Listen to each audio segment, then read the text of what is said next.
Monseigneur Gaudreau lui-même va vous donner des indications précises dans ce sens. Nous ne sommes pas l'initiateur de cet appel pour en donner les précisions nécessaires. Mais nous pensons que Monseigneur Gaudreau ne peut pas pousser le peuple sur une mauvaise pente. Il est conscient de la responsabilité qui est le sien à l'heure actuelle et il ne peut pas pousser le peuple sur une mauvaise pente. Il est le berger du peuple et un bon berger, comme tout bon berger, Monseigneur essaie, malgré le poids de son âge, de bien la conduire. C'est ce que je peux vous dire à ce niveau. Et il y a une autre question. Si on réprime les actions, quelles seront la suite? Si on réprime.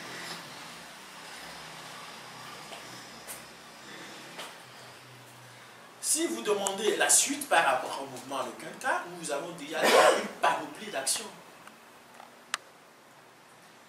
Il y a la mobilisation devant le domicile de M. Adriomi Kodjo le dimanche.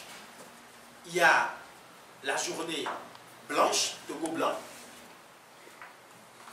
Il y a la marche de l'escargot. Il y a la non-coopération au niveau des marchés. Il y a des manifestations qui seront faites au niveau de la diaspora.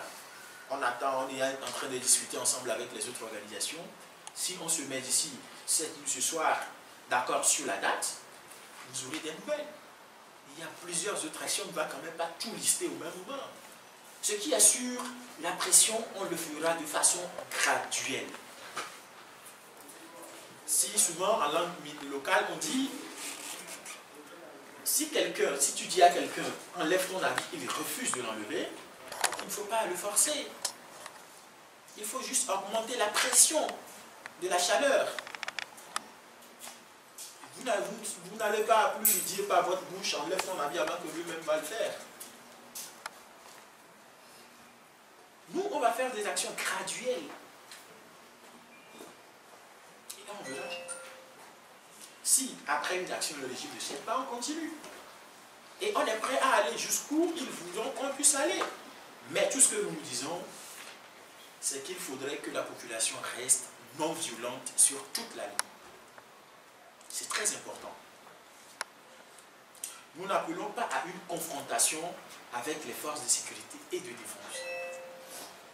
Parce que les forces de sécurité et de défense sont tout comme nous victimes de la mauvaise gouvernance de Fort Assibé, victimes de la dictature en place. Et le combat entre victimes, la guerre entre victimes ne doit jamais avoir lieu au Togo. Elle ne doit jamais avoir lieu. Et nous n'appelons pas non plus les forces de sécurité et de défense à la désobéissance dans les camps. Nous n'appelons pas aux mutineries. Il faut qu'ils gardent les caractères neutres et républicains. Et que la population en retour ait un comportement pacifique, non violent et exemplaire. C'est tout ce que nous demandons. À la communauté internationale aussi, de prendre ses responsabilités.